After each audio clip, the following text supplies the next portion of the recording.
Hola y bienvenidos al espacio virtual de Hermandades del Trabajo Centro de Madrid. Su área de Cultura y Deportes os ofrece la conferencia presencial celebrada en su sede con el siguiente título.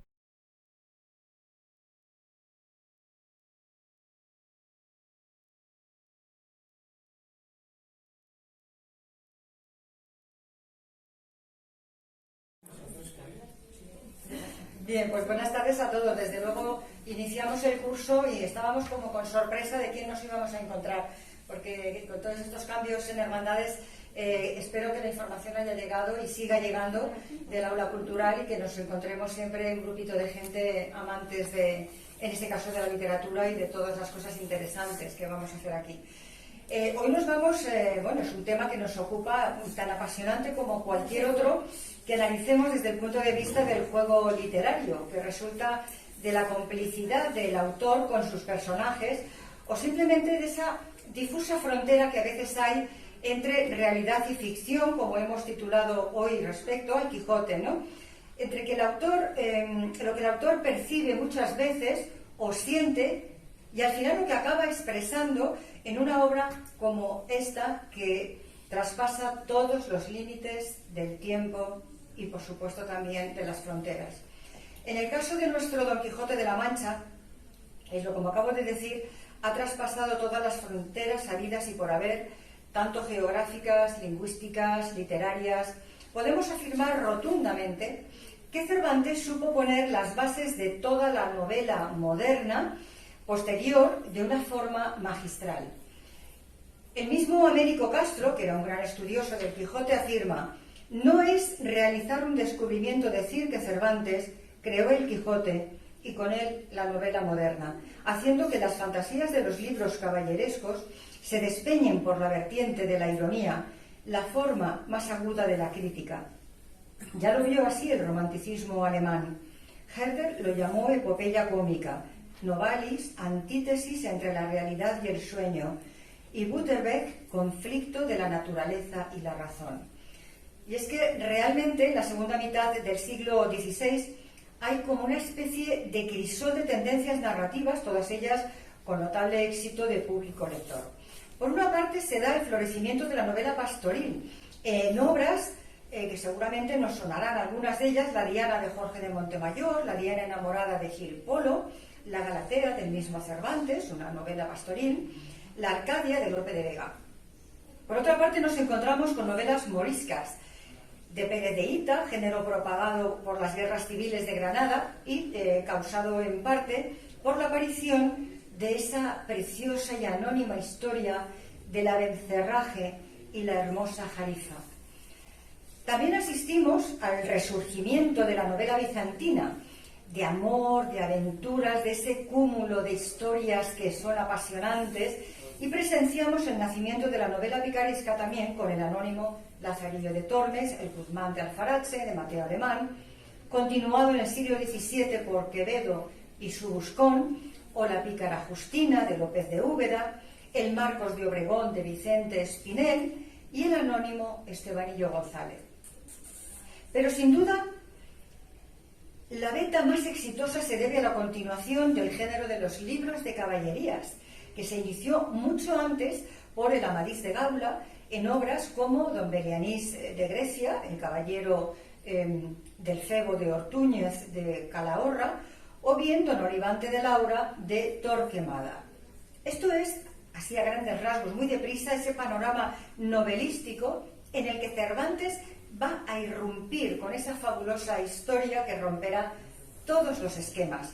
Pero antes de adentrarnos en ese análisis del tema que hoy nos ocupa, vamos a hacer un rápido recorrido por la vida de Cervantes, que nos servirá para entender mejor ese espíritu que tenía y la elaboración de esa magna obra quijotesca.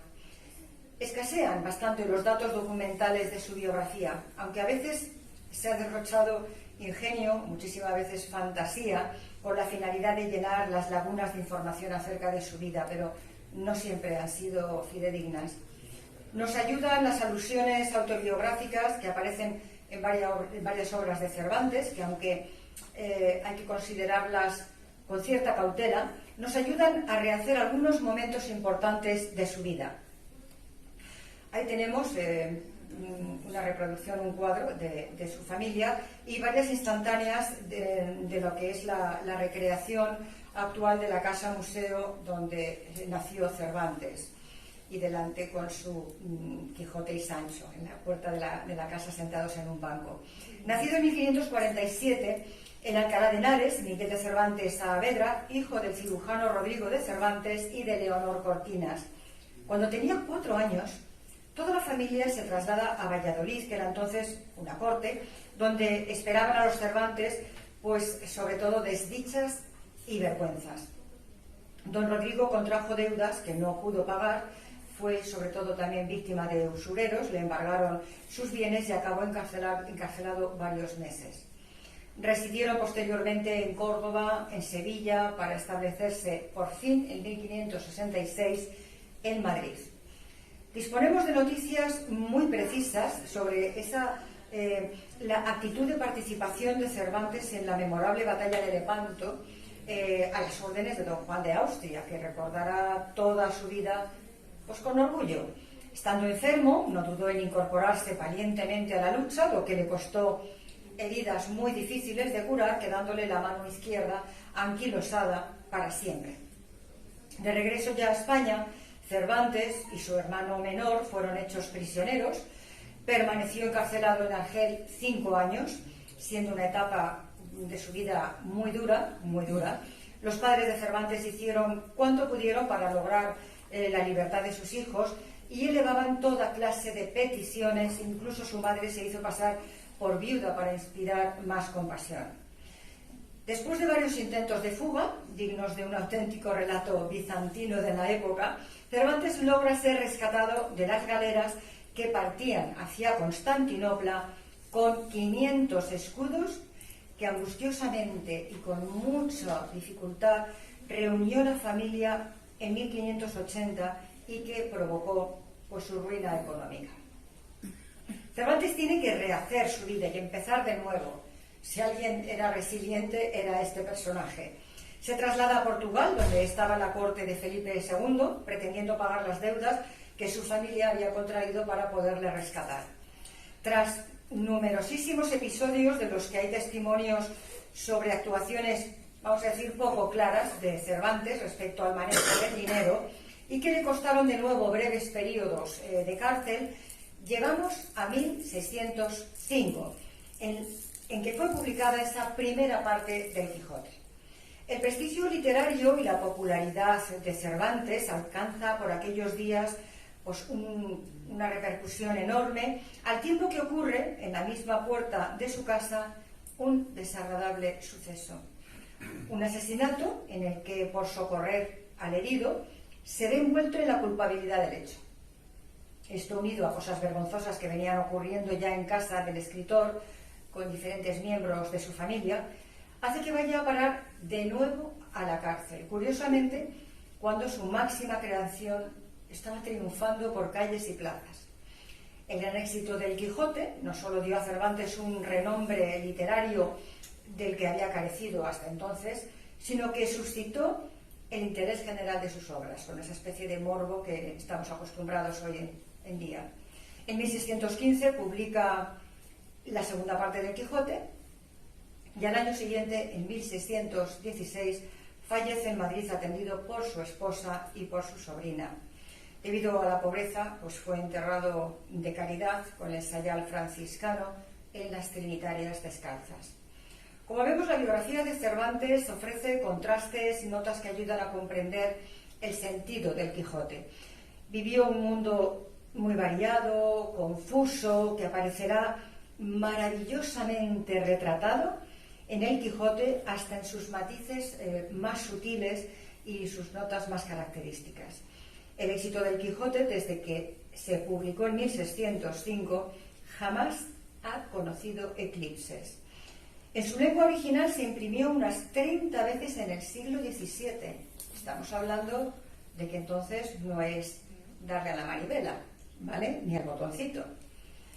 Pero unas 40 en el XVIII, unas 200 porque digo unas porque se desconoce el número total, pero ya nos es suficiente. Unas 200 en el 19 y en el 21 un promedio de 3 veces al año. Sus traducciones a innumerables lenguas e idiomas hace de esta obra algo esencialmente distinto, diferente, especial. Como dato curioso diremos que hasta el mismísimo Sigmund Freud estudió español con el único fin de hacer una traducción del Quijote, obra que le apasionó tanto cuando la leyó que quiso ofrecer a los alemanes una versión lo más fiel posible al origen, ¿no? Al original. Pocas obras literarias expresan tan claramente y con tanta insistencia el propósito con que han sido escritas como la que nos ocupa hoy. Cervantes es, podemos decir, reiterativo, insistente, y desde el prólogo de la primera parte, Cervantes deja muy claras sus intenciones. Comienza con el tópico literario de la captatio benevolente, que en latín quiere decir, es esa expresión latina, para señalar que la intención del autor, para atraerse la atención y buena disposición del público o del lector, utiliza pues lo que utilizó Cervantes, ¿no? Y que hacían alusión a que los lectores fueran comprensivos con sus errores, aducían una excusa o razón, lo que delataba a veces pues como una especie de falsa modestia, ¿no? Pero así comienza este prólogo. Dice Cervantes: despreocupado lector, sin juramento me podrás creer que quisiera que este libro, como hijo del entendimiento, fuera el más hermoso, el más gallardo y discreto que pudiera imaginarse, pero no he podido ya yo contravenir al orden de naturaleza, que en ella cada cosa engendra a su semejante. Y así, ¿qué podrá engendrar el estéril y mal cultivado ingenio mío, sino la historia de un hijo seco, avellanado, antojadizo y lleno de pensamientos varios y nunca imaginados de otro alguno? Bien como quien se engendró en una cárcel, donde toda incomodidad tiene su asiento y donde todo triste ruido hace su habitación. El sosiego, el lugar apacible, la amenidad de los campos, la serenidad de los cielos, el murmurar de las fuentes, la quietud del espíritu, son grande parte para que las musas más estériles se muestren fecundas y ofrezcan partos al mundo que le colmen de maravilla y de contento. Acontece tener un padre, un hijo feo y sin gracia alguna, y el amor que le tiene le pone una venda en los ojos para que no vea sus faltas. Antes las juzga por discreciones y lindezas y las cuenta a sus amigos por agudezas y donaires. Pero yo, que aunque parezco padre, soy padrastro de Don Quijote.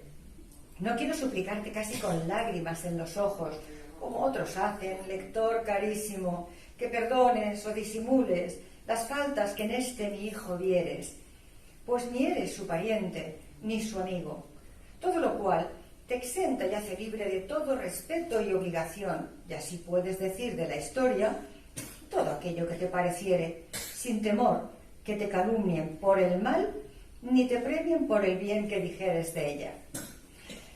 Esa gran originalidad que tiene este prólogo estriba en que Cervantes no quiere caer en esas vulgaridades de otros prólogos, y para ello nos habla pues de sí mismo, de la conversación, sin duda imaginaria, que mantenía con un amigo suyo, como si lo enfocara desde ese punto de vista, ¿no? Y lo redactara desde ese punto de vista.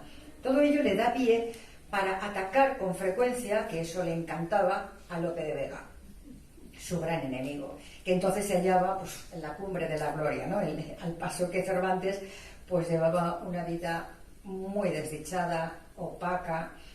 Su teatro había fracasado, le habían pateado todas las obras que había estrenado y hacía 20 años que no había aparecido ni un solo libro suyo. Cervantes incluso satiriza la costumbre de encargar a autores famosos poesías laudatorias que se ponían al principio del libro siempre, y lo que hace es insertar después del prólogo algunas poesías burlescas firmadas por fabulosos personajes de los mismos libros de caballerías que se proponía parodiar. Como ejemplo tenemos este soneto en el que dialogan Babieca y Rocinante, que son los legendarios caballos del Cid y de Don Quijote, respectivamente, y que dice así. Voy a intentar dialogarlo al no tener interlocutor con el que poder hacerlo. Dice Babieca: ¿cómo estáis, Rocinante, tan delgado? Porque nunca se come y se trabaja. Pues ¿qué es de la cebada y de la paja? No me deja mi amo ni un bocado. Andad, señor, que estáis muy mal criado, pues vuestra lengua de asno al amo ultraja. Asno se es de la cuna a la mortaja. ¿Queréislo ver? Miradlo enamorado. ¿Es necedad amar? No, es gran prudencia. Metafísico estáis. Es que no como. Quejaos del escudero. No es bastante. ¿Cómo me he de quejar en mi dolencia si el amo y el escudero o mayordomo son tan rocines como Rocinante? Y bueno, volviendo al prólogo, podemos leer los consejos que le da el supuesto amigo de Cervantes. Dice: procurad también que leyendo vuestra historia, el melancólico se mueva a risa, el risueño la acreciente, el simple no se enfade, el discreto se admire de la invención, el grave no la desprecie, ni el prudente deje de alabarla. En efecto, llevad la mira puesta a derribar la máquina mal fundada de estos caballerescos libros, aborrecidos de tantos y alabados de muchos más. Pero también Cervantes pone ese broche final en las últimas palabras de la novela, en el último capítulo de la segunda parte, diciendo: no ha sido otro mi deseo que poner en aborrecimiento de los hombres las fingidas y disparatadas historias de los libros de caballerías, que por las de mi verdadero Don Quijote van ya tropezando y han de caer del todo, sin duda alguna. Entre estas dos afirmaciones que he leído, hechas a 10 años de distancia al principio y al final de su obra, de las dos partes, hallamos en el texto otras muchas en el mismo sentido y que evidentemente nos corroboran esa intención y ese propósito de Cervantes de acabar con ese género que estaba llenando la cabeza de cosas fantasiosas.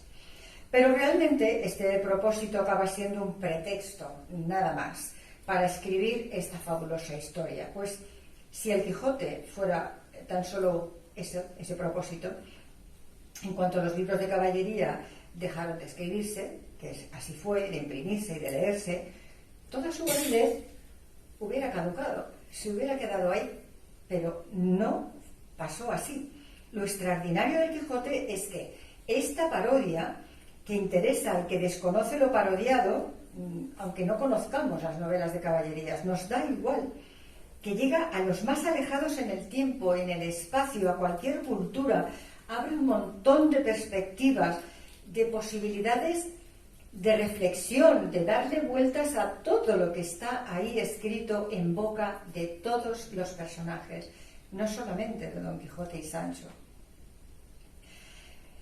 Es que el que no se da cuenta de que el Quijote es un libro divertido, yo muchas veces cuando lo he explicado a mis alumnos y lo han leído, al principio, claro, me decían: uff, vaya rollo, petatero, que nos hace leer la profe, y cuando se adentraban en ello se quedaban maravillados diciendo: ¿cómo puede ser que yo me ría de estas cosas? Han pasado tantos siglos y tanta, que no es nuestra cultura. Digo, ahí está el mérito, ¿no? O sea, si no te das cuenta del sentido del humor del Quijote, del fino sentido del humor, es que no hemos entendido nada, ¿no?, de lo que ha reparado también Cervantes en su tristeza, en la tristeza que se desprende del personaje de Don Quijote.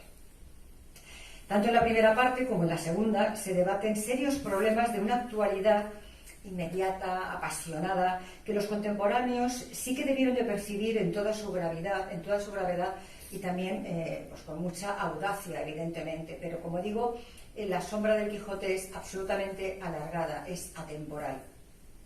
Como ejemplo nos vale el testimonio del primer bando de expulsión de los moriscos en 1609, que aparece en la segunda parte del Quijote, en boca de Ricote, quien con desolación le dice a Sancho: con justa razón fuimos castigados con la pena del destierro, blanda y suave al parecer de algunos, pero al nuestro la más terrible que se nos podía dar.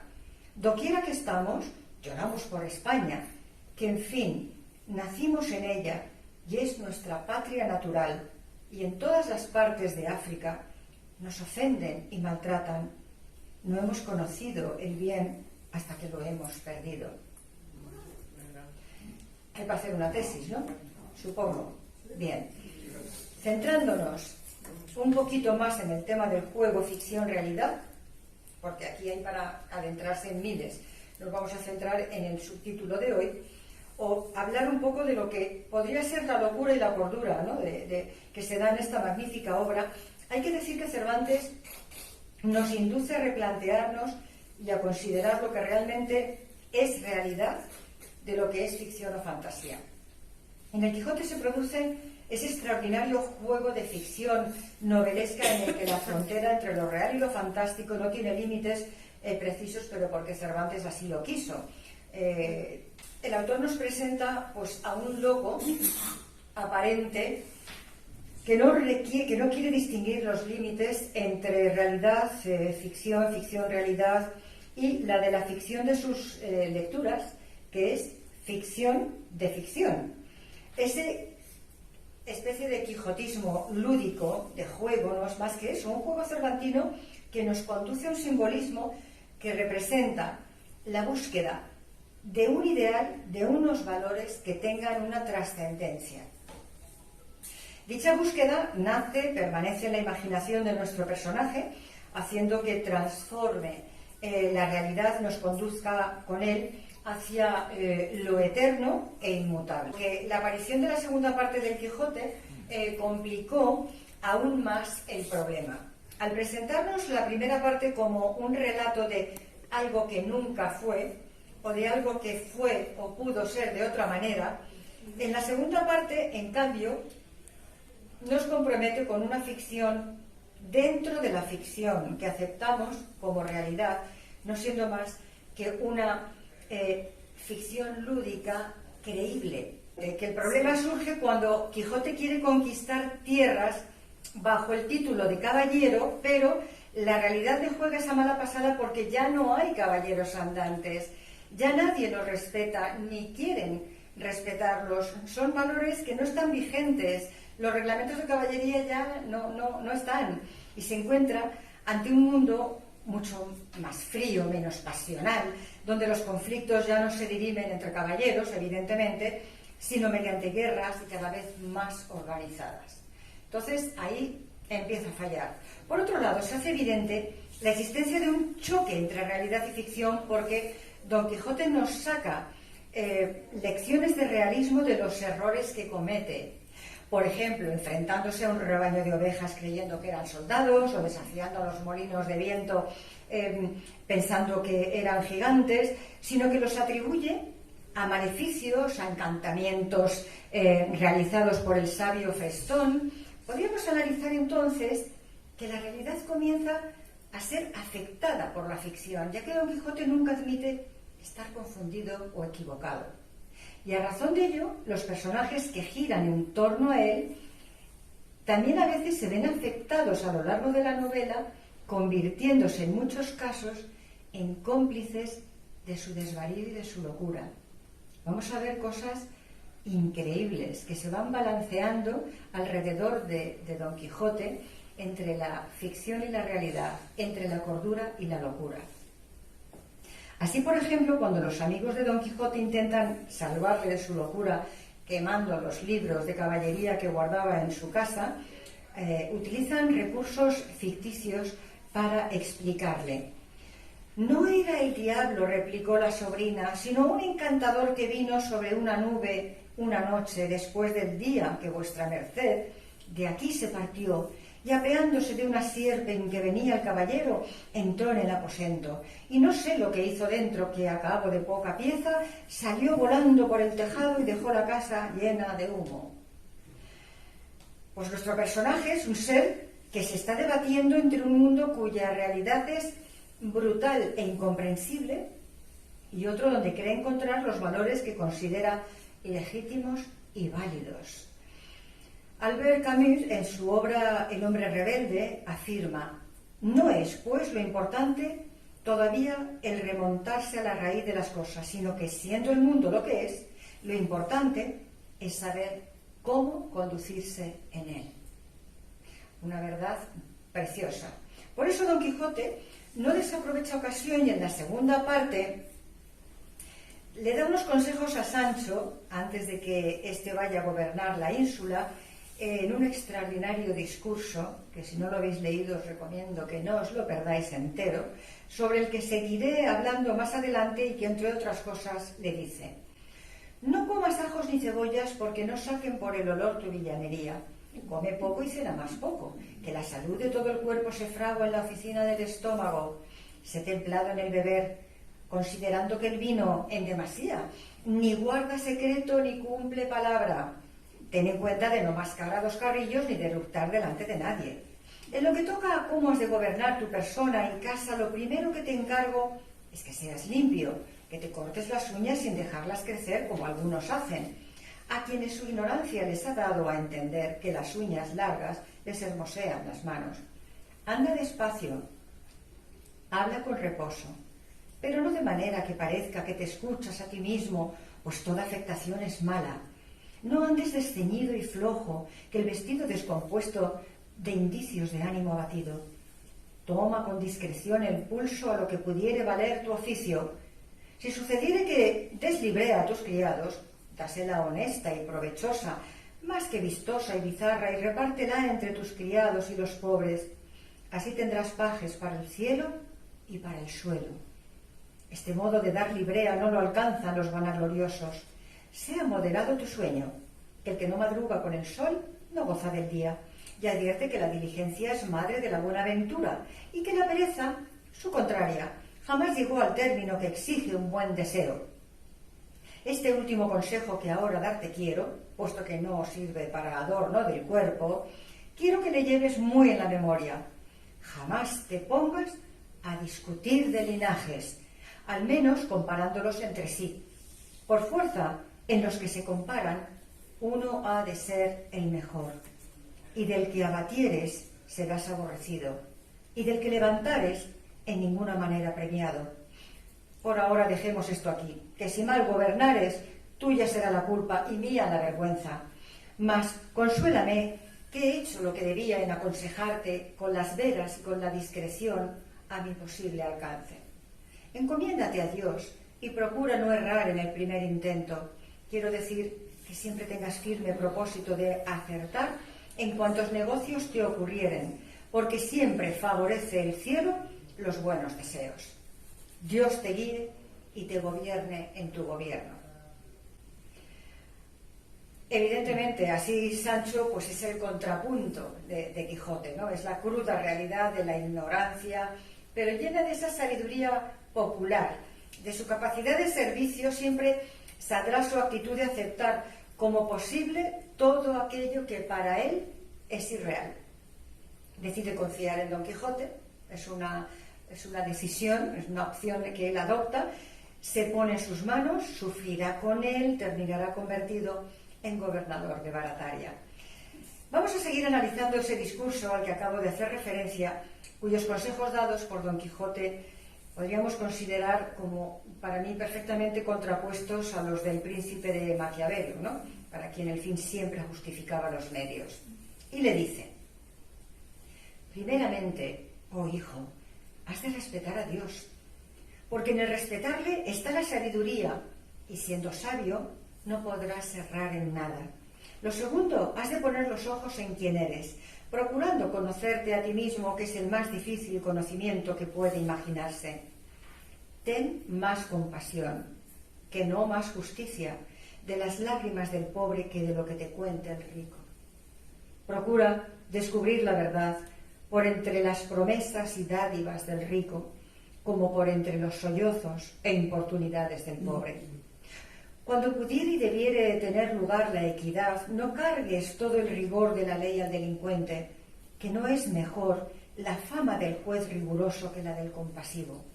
Si acaso doblares la vara de la justicia, no sea con el peso de la dádiva, sino con el de la misericordia. Qué belleza, ¿no? Cabe mayor cordura, mesura en estos consejos de un loco, bendita locura, ¿no? Sigamos con Sancho, ese Sancho Panza que su compañía da el tono inconfundible, ¿no?, de la novela. Don Quijote tenía que hablar, que razonar, que convencer, que enseñar, incluso que discutir con un constante compañero para que así pudiéramos calar hondo en lo que realmente era su pensamiento, para evitar el socorrido recurso del monólogo, por supuesto, al que Cervantes se había visto precisado a recurrir en los primeros capítulos, pero, por ejemplo, el vaticinio que hace de sí mismo y de su gloria venidera, y que se cumplió con creces, pero luego ya tuvo que adoptar el meter un personaje, y fue Sancho. Así se expresaba Don Quijote en el primer capítulo: dichosa edad y siglo dichoso aquel a donde saldrán a luz las famosas hazañas mías, dignas de entallarse en bronce, esculpirse en mármoles y pintarse en tablas para memoria en lo futuro. Oh tú, sabio encantador, quien quiera que seas, a quien ha de tocar el ser cronista de esta peregrina historia, ruégote que no te olvides de mí, buen Rocinante, compañero eterno mío en todos mis caminos y carreras. Y claro, Cervantes tuvo que adoptar el que saliera un personaje, un ser humano, con el que pudiera entablar conversaciones y compartir sus aventuras, y resultó ser nuestro querido Sancho.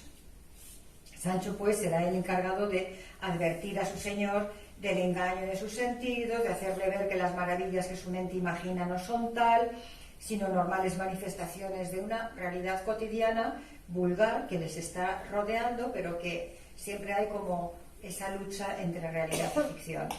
Sorprendentemente hay momentos en que la complicidad de señor y criado se funden en un mismo punto y se juzga por los observadores como una especie de locura contagiosa en que provoca los siguientes comentarios, por ejemplo, entre el barbero y el cura.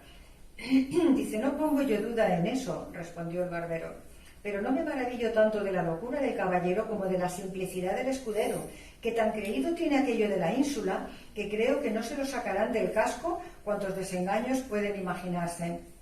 Dios lo remedie, dijo el cura, y estemos a la mira, Jorizor, ¿no? Veremos en lo que para esta máquina de disparates de tal caballero y de tal escudero, que parece que los forjaron a los dos de un mismo molde, y que las locuras del señor, sin las necedades del criado, no valían un ardiz.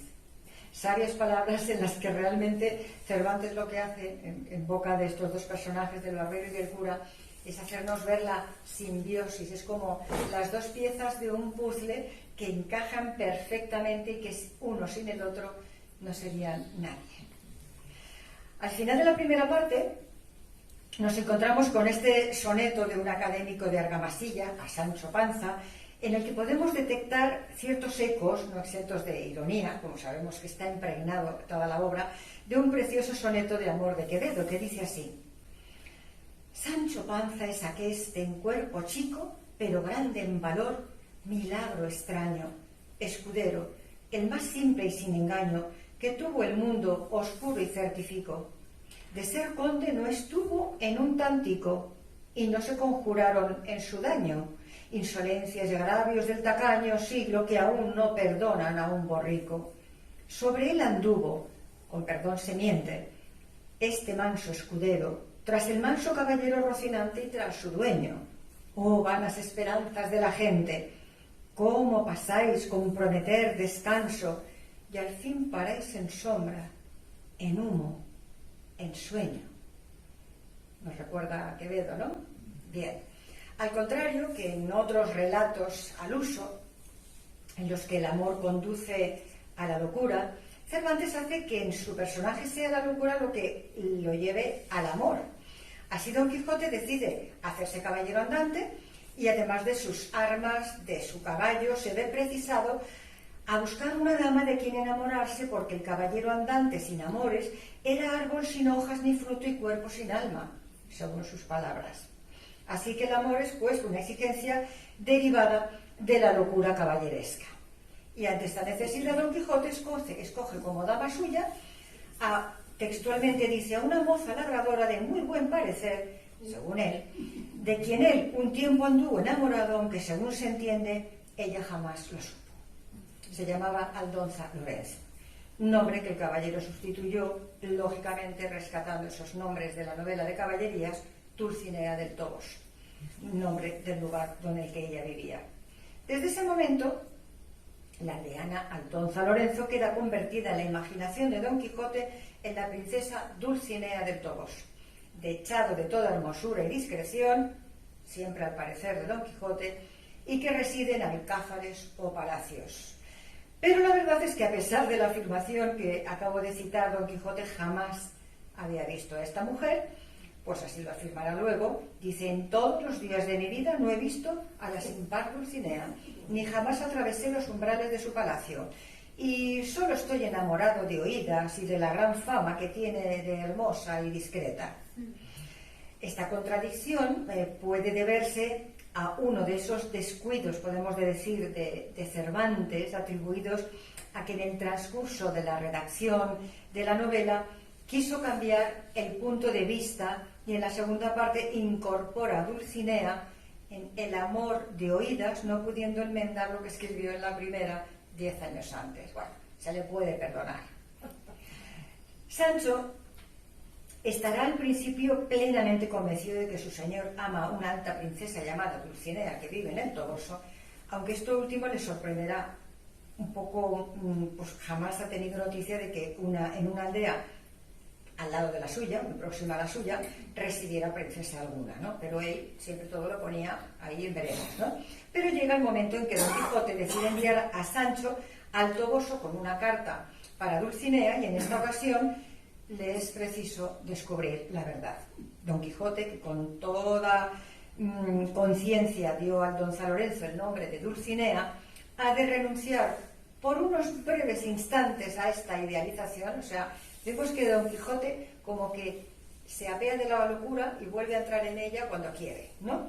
Entonces abre un brevísimo paréntesis en su fantasía, que ya no es su locura, pero sí en su fantasía, y confiesa a Sancho que Dulcinea es Aldonza Lorenzo, y este se queda asombrado, pues claro, él sí conoce bien a esta moza y hace groseros elogios de su fuerza. Tira también una barra como el más forzudo zagal de todo el pueblo.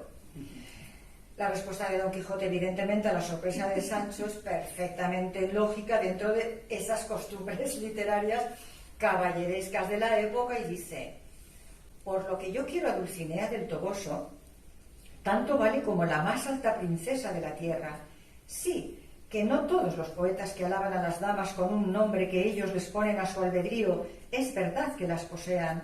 ¿Piensas tú que las Amariles, las Filis, las Silvias, las Dianas, las Galateas, las Salidas y otras tales de que los libros, los romances, las tiendas de los barberos, los teatros de las comedias están llenos, fueron verdaderamente damas de carne y hueso? No, por cierto, sino que las más se las fingen por dar tema a sus versos y porque las tengan por enamorados y por hombres que valgan para serlo. Y así, bástame a mí pensar y creer que la buena de Aldonza Lorenzo es hermosa y honesta. Lo del linaje importa poco, y yo me hago cuenta que es la más alta princesa del mundo. Él, R que R, pero va jugando, estamos viendo cómo juega, ¿no? Don Quijote jamás volverá a hablar así. Ha tenido que hacerlo porque era forzoso enviar al Toboso a Sancho, y que tenía que saber a quién había de entregar la carta, lógicamente, ¿no? Ha revelado que su amor, como su locura, es algo, pues, literario, ¿no? Y se toma sus licencias. Pero el asunto no para aquí. Cuando Sancho finge volver de dicha entrega, explica a su amo de qué toscas maneras le recibió dicha dama, a lo que Don Quijote no da crédito, atribuyendo esa transformación a un encantamiento, evidentemente, obra de su enemigo Frestón, y que ha convertido la hermosura de Dulcinea en la vulgaridad de una labradora. Ya está, soluciona el problema. Como veremos, el juego de vaivenes y oscilaciones entre lo real y lo ficticio no nos da tregua. Al final, no sabemos quién es el loco, quién es el cuerdo, pues Sancho crea dos Dulcineas: la que inventa la primera parte con la escena del mensaje, la labradora que convierte en gran señora, engaña por supuesto a su amo, que logra llegar a la conclusión de que Dulcinea estaba encantada y se cierra el círculo. Esto no estaréis de acuerdo conmigo que es una obra maestra, ¿vale? En la segunda parte, Don Quijote afirma: Dios sabe si hay Dulcinea o no en el mundo, o si es fantástica o no es fantástica. Lo que está claro es que este juego literario hace que Don Quijote, llevado de la mano por su autor Cervantes, le sirve para crear este mito, originariamente literario, caballeresco, pastoril, pero que acaba introduciéndose en su corazón, alimentado por la fantasía, el ensueño, y que realmente se llega a enamorar de su propia criatura. Dulcinea entonces es el símbolo del más sutil amor cortés, por supuesto, ¿no? Trovadoresco, repetido hasta la saciedad en los libros de caballerías, genial figura cervantina que llena todo el Quijote sin asomarse realmente jamás ni a una sola página. No vemos nunca a Dulcinea, ¿vale? Es por ello el personaje quizá más complejo, ¿no?, de toda la obra, y aunque difícil de comprender, nos da la medida de un aspecto de la locura de Don Quijote. También al final de la primera parte, con otras composiciones poéticas como el soneto a Sancho, aparecen unos versos cargados de ironía, a modo de epitafio, que dicen así: del tiquitoc académico de la Argamasilla en la sepultura de Dulcinea del Toboso. Reposa aquí Dulcinea, y aunque de carnes rolliza, la volvió en polvo y ceniza la muerte espantable y fea. Fue de castiza ralea, y tuvo asomos de dama. Del gran Quijote fue llama, y fue gloria de su aldea. Hay un detalle muy curioso. Cervantes en persona ha asomado a las páginas del Quijote y nos ha hablado directamente, como si fuera Velázquez cuando se pinta a sí mismo en Las Meninas, o el mismísimo Alfred Hitchcock haciendo un cameo, apareciendo instantes en todas sus películas, o en el caso de nuestro genial cineasta también Luis Berlanga, ¿no?, cuando en cada una de sus películas introduce como sea la palabra astrohúngaro a modo de amuleto. Pues hace lo mismo. De esta manera Cervantes está siempre a nuestro lado y nos comunica sus problemas de novelista, sus dudas sobre la perfección o la eficacia de lo que va escribiendo, y todo ello detrás decide Hamete Benengeli. Esto es una parodia y una sátira de un recurso muy común en los libros de caballería, y en este caso Cervantes lo que finge es ser una especie de erudito que recopilaba datos de otros autores y de los archivos de La Mancha para ordenar la historia de Don Quijote. Esto es el detonante de lo que escribe Cervantes en el Quijote. Toma el nombre de este historiador arábigo, y a partir de ese momento y hasta la última página de la novela la ofrecerá a sus lectores como si fuese la traducción de un apócrifo texto árabe, cuando realmente todo, absolutamente todo salió de su pluma y de su cabecita. Pero no solo Cervantes aparece en el Quijote, sino el Quijote mismo. En la segunda parte, Sancho informa a su amo de que andaba ya en libros la historia de vuestra merced con nombre del ingenioso hidalgo Don Quijote de la Mancha, y dicen que me mientan a mí en ella con mi mismo nombre de Sancho Panza, y a la señora Dulcinea del Toboso, con otras cosas que pasamos nosotros a solas, que me hice cruces de espantado de cómo las pudo saber el historiador que las escribió. O sea, la literatura dentro de la literatura. O sea, hablan de que la primera parte está corriendo por ahí y dicen, ¿quién está contando nuestra historia y cómo pueden saber todo esto? Juego, más juego. La ficción interfiere perfectamente en la realidad. Los personajes creados por Cervantes hablan como seres reales de su historia escrita, que está impresa, y el libro, la primera parte de la novela, es un elemento más de la segunda. O sea, es tremendo, porque es que esto es un recurso moderno, no del siglo XVI. Estamos viendo cómo Cervantes está en la rampa de salida de la novela moderna, de lo que hemos vivido y seguimos viviendo en siglos posteriores.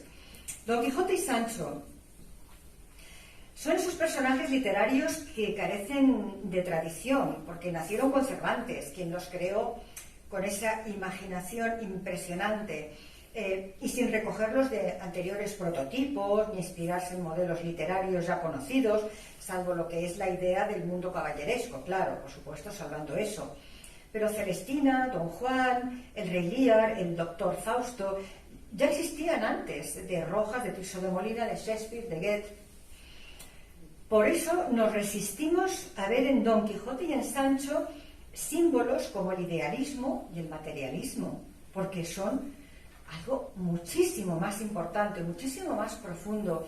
Dos hombres con ambiciones, problemas, luchas y sobre todo con un grandísimo corazón.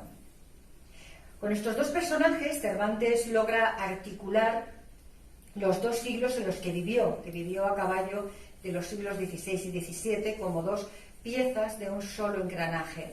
Ese imperialismo idealista del siglo XVI, un mito que nunca existió porque estaba creado en falso, como sabemos, representado por el idealismo de Don Quijote. Y ese desmoronamiento del imperio en el siglo XVII que acaba haciendo el crack, representado en el realismo de Sancho. Es así como Renacimiento y Barroco se van a dar la mano en esas dos figuras de esos dos personajes. El lector lo percibimos como un doble juego, la evasión hacia un ideal caballeresco, ¿vale? Pretendo ser en el fondo una negación de la realidad con la finalidad de instalarse en una vida aristocrática, anacrónica, podemos decir incluso hasta ridícula, sobre todo ficticia. En cambio, con la visión dura y descarnada de la miseria social que en muchos momentos se quiere disimular, se produce la paradójica simbiosis de los dos conceptos. Están permanentemente en toda la obra apareciendo. Para terminar, hay un aspecto que no hemos tratado y es el humorismo que recorre todo el Quijote, como he dicho antes, ¿no? Esa ironía hasta que el protagonista recobra el juicio para morir muy poquito después. Descontando las historias intercaladas, pero él habla de muchos de sus tipos, ya es cómica de por sí. Uno leyendo el Quijote se sorprende uno riéndose, pero riéndose a carcajadas, vamos, o sea, sin ningún tipo de recato, ¿vale?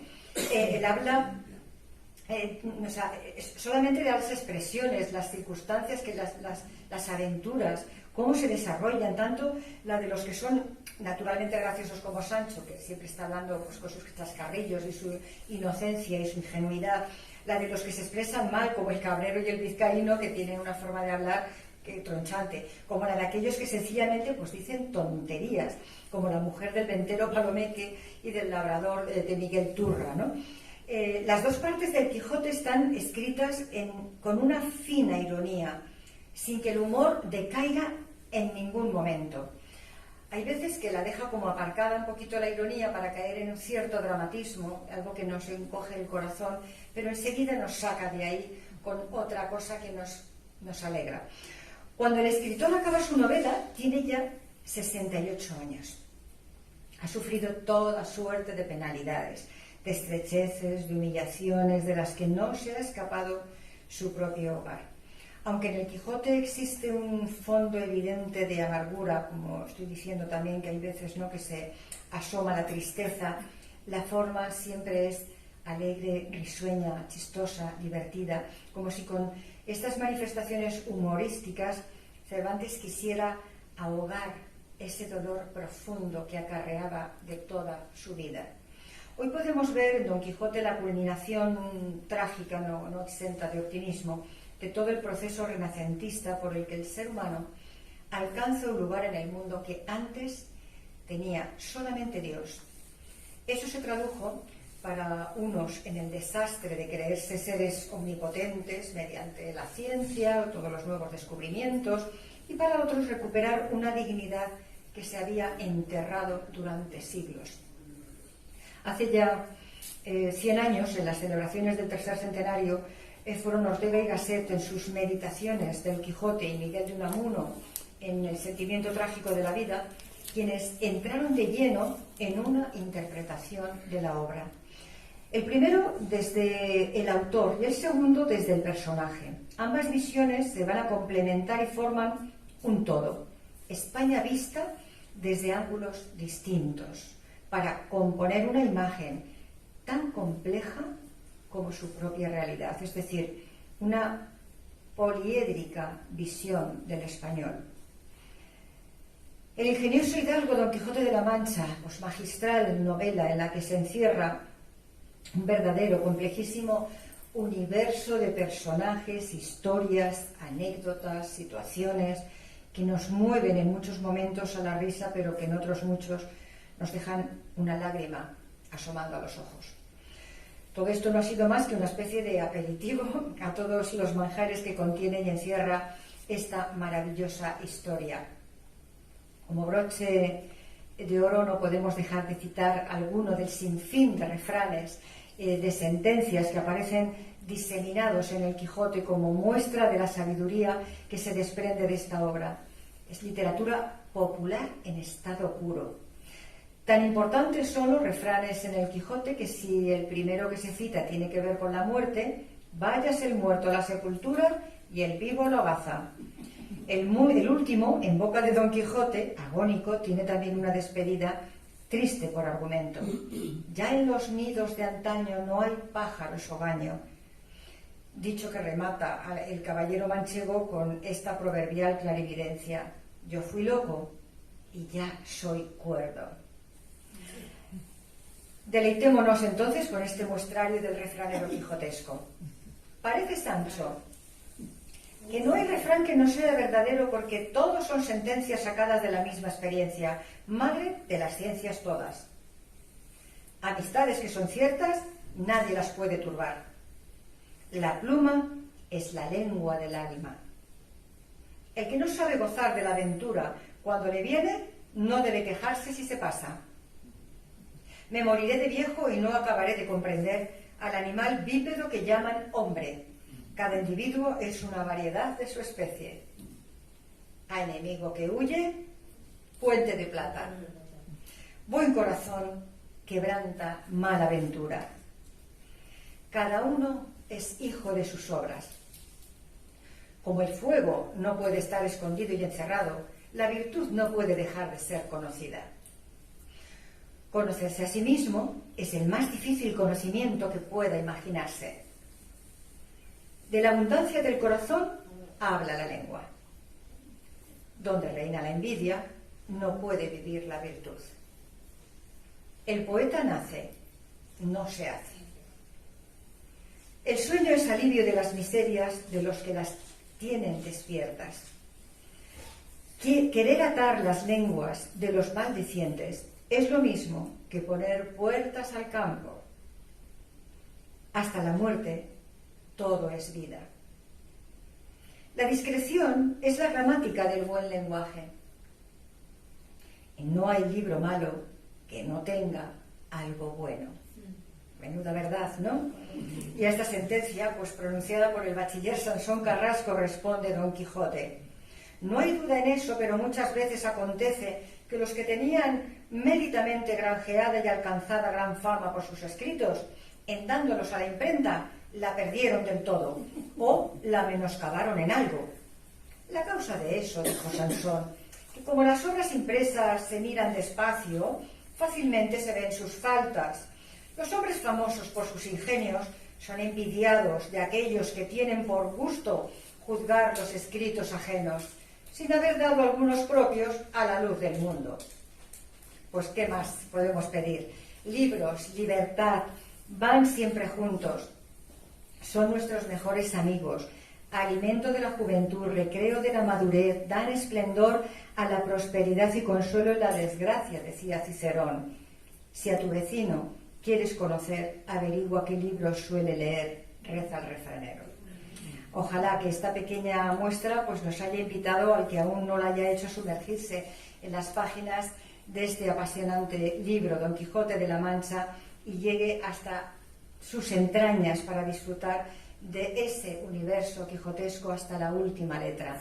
Si alguno no lo ha leído y quiere acercarse a esta obra, yo recomiendo la versión que hizo Andrés Trapiello, que cuesta mucho menos leerla, porque está adaptada a un castellano un poquito más fácil para leerlo, que no el castellano antiguo, que nos puede frenar un poquito a veces el disfrute. Así que nada, muchísimas gracias por nuestra inauguración en el curso y que esperemos que sigamos cada día que nos toque. Gracias.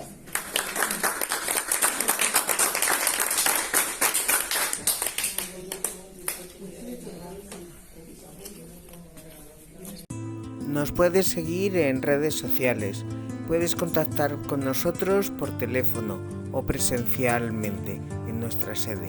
De todo ello te dejamos los datos. Te aconsejamos que te suscribas y actives la campanita y te pedimos que nos des un me gusta y nos dejes tus comentarios. Compártelo. Gracias por acompañarnos.